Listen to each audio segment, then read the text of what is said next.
Friends, Vijay అలాగే సంగీతుల మధ్య కొన్ని రోజులుగా విడాకుల వ్యవహారం అయితే జరుగుతుంది. ఈ విషయం మనకి తెలిసిందే కదా! అయితే ఇప్పుడు కొత్తగా సంగీత గారు ఒక ప్రకటన అయితే చేశారు.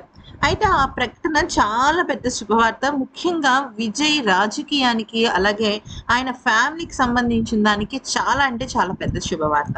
ఆ శుభవార్త ఏంటో తెలియాలి అంటే ఫస్ట్ దానికి సంబంధించి అంతకు మునుపు ఏం జరిగిందనే దానిపైన క్లారిటీ ఇవ్వాలి. అయితే ఆవిడ ఏం చెప్పారంటే పిటిషన్‌లో ఆవిడ చెప్పింది ఏంటంటే నేను తీవ్రంగా మనస్తాపానికి గురయ్యాను. అంతేకాకుండా నన్ను చాలామంది చాలా రకాలుగా ఎక్కువగా నన్ను మాటలతో ఇబ్బంది పెడుతున్నారు కొంతమంది. కొంతమంది అంటే నా భర్తతో కలిసి వేరే వాళ్ళు ఫోటోలు దిగటం, సోషల్ మీడియాలో వెళ్ళటం ఇదంతా కూడా నాకు చాలా ఇబ్బందికరంగా ఉంది. ముఖ్యంగా నా పిల్లలకి కూడా అదే ఇబ్బందిగా ఉంది అని చెప్పడం జరిగింది. అయితే ఈ నేపథ్యంలో ఆవిడ ఏమని అడిగారంటే అంటే ఇప్పుడు నిజం చెప్పాలి అంటే సంగీత గారు కూడా చాలా అంటే చాలా ధనిక కుటుంబానికి చెందిన ఆవిడ. అయితే ధనిక కుట్టిన పట్టులో ఆవిడ పిటిషన్ వేశారు విడాకులకు సంబంధించి. అయితే ఆవిడ ధనిక కుటుంబానికి సంబంధించిన ఆవిడైనా సరే పిల్లలకి సంబంధించి తండ్రి నుంచి ఆస్తులు రావాలి కదా. ఇప్పుడు మీరు ఒక విషయాన్ని గమనించండి, మూడో మనిషి ఎంట్రీ ఇచ్చింది ఒక భార్య భర్తల లైఫ్ లో అంటే ఖచ్చితంగా ఆ మూడో మనిషి ఏదో ఒక అడ్వాంటేజ్ తోనే తను వస్తుంది. విజయ్కి సంబంధించి విజయ్ ఆస్తి కోసం కావచ్చు, లేదంటే విజయ్ దగ్గర ఉన్న మంచి ప్రాపర్టీస్ కోసం కావచ్చు, దేని గురించి అయినా కావచ్చు. అంతెందుకు సింగర్ సుచిత్ర కూడా ఏమన్నదంటే ఇక త్రిష ఒక పరాన్న జీవి అని, ఎక్కువగా పక్క వాళ్ళ మీద డిపెండ్ అవుతుందని, విజయ్ మంచివాడని, తన డబ్బుల కోసం ఇదంతా చేస్తోందని రకరకాలుగా వార్తలు అయితే తమిళనాడు ఇండస్ట్రీలో వచ్చాయి. అయితే అప్పుడు ఆవిడ పిటిషన్లో ఏమేశారు అంటే నా నా భర్త నుంచి నాకు ఆర్థిక స్వతంత్రం కూడా లేకుండా పోయింది. అంటే నాకు అంటే అది సంగీత గారి ఆస్తులకు సంబంధించిందా? లేదంటే పిల్లలకు సంబంధించిన ఆస్తులు రావటంలో ఏదైనా తేడా జరిగిందా? అని పూర్తి స్థాయి క్లారిటీ లేకపోయినప్పటికీ ఆవిడేమన్నారంటే, నాకు ఆర్థిక పరమైన స్వతంత్రం లేకుండా నన్ను పూర్తిగా కట్టడి చేయడం జరిగింది. అందుకనే నా పిల్లలకి ఆయన నుంచి రావాల్సిన ఆస్తి వచ్చినట్టయితే అది నా పిల్లల భవిష్యత్తుకి ఉపయోగపడుతుందని చెప్పడం జరిగింది. ఎందుకనంటే ఇప్పటి రోజుల్లో ఎంత ఆస్తి ఉన్నా కూడా ఎంత చెట్టుకి అంత గాలి అన్నట్టుగానే వాళ్ళ చదువులు వాళ్ళకి సంబంధించినవన్నీ కూడా ఉంటాయని చెప్పుకోవచ్చు. అయితే ఈ నేపథ్యంలో ఏం జరిగింది అనేది కనుక చూసినట్టయితే విజయ్ విజయ్ దగ్గర నుంచి వాళ్ళకి దాదాపుగా 200 కోట్ల రూపాయలు పిల్లల ఆస్తిగా రావాలి అని చెప్పేసి వాళ్ళు చెప్పడం జరిగింది. ఎందుకనంటే విజయ్ ఆల్రెడీ ఎలక్షన్ కమిషన్ కి సంబంధించి 600 కోట్ల రూపాయలు నా దగ్గర ఉన్నాయని చెప్పాడు.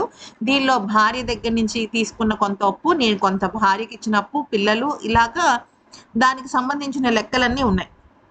అయితే ఇక్కడ ఏం జరిగింది అంటే విజయ్ ఏమన్నాడంటే అప్పట్లో పిటిషన్ వేసినప్పుడు పిల్లలకి 250 కోట్లు ఇవ్వడం అనేది కుదరదని, అయితే పిల్లలకి కేవలం నేను నెలకి సంవత్సరానికి 50 లక్షల రూపాయలు నేను మాత్రమే ఇవ్వగలనని చెప్పడం జరిగింది ఇద్దరు పిల్లలకి అన్నమాట. అయితే ఆ సమయంలో ఆ పిటిషన్ అయితే ఆవిడ వేశారు కానీ డబ్బులకు సంబంధించి ఎటువంటి నిర్ణయం తీసుకోలేదు. ఎందుకనంటే అంతకు మునుపే అంటే దాదాపుగా 3.5 సంవత్సరాల నుంచి వాళ్ళు విడిపోవడం అయితే జరిగింది. విడిపోవడం అంటే వాళ్ళిద్దరి మధ్య ఎటువంటి సంబంధాలు లేవు, కనీసం మాటలు కూడా లేవు. ఎంతవరకు లేవు అంటే కొడుకు సంజయ్ జయషన్ ఉన్నాడు కదా, తను వేరే విధంగా అంటే తను సినిమా తీస్తున్నాడు, సినిమాకి సంబంధించిన అప్డేట్స్ కూడా విజయ్కి తెలియకపోవటం, విజయ్ అప్పట్లో నాకు తెలియకుండానే నా కొడుకు ఎదిగిపోతున్నాడు అంటూ ఒక స్టేట్మెంట్ ఇవ్వటం అప్పట్లో తమిళ్ ఫిలిం ఇండస్ట్రీలో చాలా పెద్ద సెన్సేషన్గా మారింది.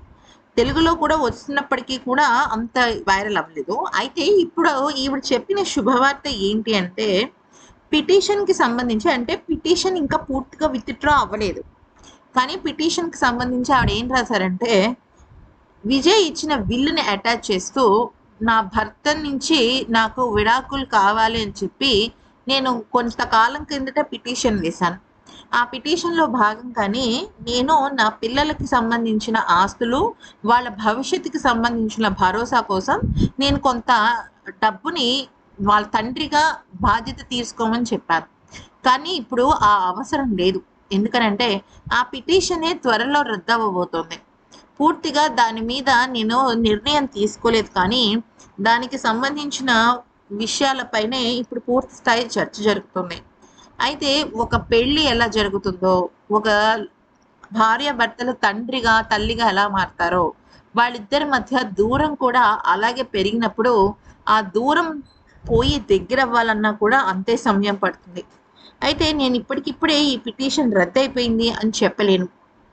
కానీ ఈ పిటిషన్ ఫర్దర్‌గా ఫ్యూచర్‌లో మాత్రం మనకి ఇది అందుబాటులో ఉండకపోవచ్చు. ఎందుకనంటే ప్రతి మనం తీసుకునే నిర్ణయాలు కరెక్ట్ అవ్వచ్చు, అవ్వకపోనవచ్చు.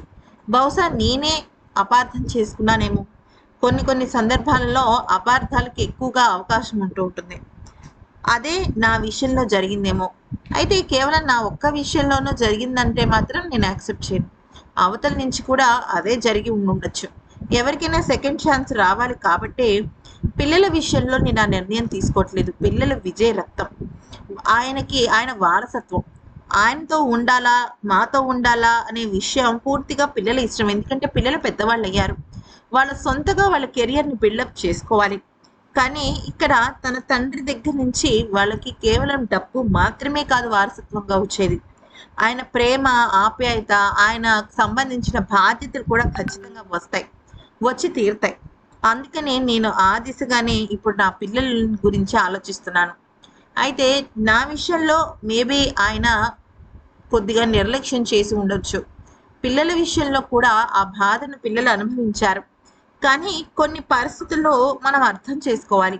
అర్థం చేసుకోకపోతే అవతల వ్యక్తి మనసు ముక్కలవుతుంది. నా విషయంలో నా భర్త చేశాడు అనుకున్నది నా భర్త విషయంలో నేను చేయకూడదు కదా! అందుకనే నేను నా పిటిషన్‌ని మార్చుకుంటున్నానని చెప్పడం జరిగింది. అయితే కొన్ని పిటిషన్స్ ఏంటంటే ఆన్ హోల్డ్‌లో ఉంటాయన్నమాట. అంటే దానికి సంబంధించి ఇప్పుడు ఎస్పెషల్లీ విడాకులకు సంబంధించి కోర్ట్ వాళ్ళు కౌన్సిలింగ్ అంటారు. లేదంటే కొంత సమయం ఇస్తారు. వాళ్ళే రికవర్ అవ్వడానికి. అందుకని ఈ పిటిషన్‌లో పిల్లల గురించిన క్లాజ్ తీసేయటము, అలాగే మరికొన్ని లీగల్ విషయాలు అంటే విజయ్ తన దగ్గర తీసుకున్న అప్పు, విజయ్‌కి తనిచ్చిన అప్పు, ఇట్లా కొన్ని రకాల అప్పుకి అంటే ఆర్థిక లావాదేవీలకు సంబంధించిన కొన్ని క్లాజులున్నాయి. వాటిని కూడా తీసేయడం అయితే జరిగిందనమాట. సో, ఇదంతా చూస్తున్నట్టయితే అంటే సంగీత గారు లండన్ నుంచి ఇండియాకి రావటం, ఇక్కడ కొన్నాళ్ల పాటు విజయ్ గారితో ఉండటం, మళ్ళీ ఆవిడ హుటాహుటిన లండన్‌కి వెళ్ళి మళ్ళీ తిరిగి రావటం, ఇవన్నీ గనుక చూస్తున్నట్టయితే ఆవిడ పిటిషన్ అంటే విడాకుల కోసం ఆవిడ పిటిషన్ ఏసినప్పటికీ కూడా ఆవిడేదో ఆవేశంగా కానీ, లేకపోతే విజయ్ గారిలో మార్పు రావడం కోసం ఏదైనా చేస్తారేమో అనిపిస్తుంది. ఎనీవేస్ ఈ వీడియో నచ్చినట్టయితే లైక్ చేయండి, షేర్ చేయండి, సబ్స్క్రైబ్ చేసుకోండి. అలాగే మా ఛానల్‌ని మీరు సబ్స్క్రైబ్ చేసుకొని పక్కనే గంట సింబల్ క్లిక్ చేసి ఆల్‌ని క్లిక్ చేశారనుకోండి, మేము ఏ అప్డేట్స్ పెట్టినా మీకు వస్తాయన్నమాట.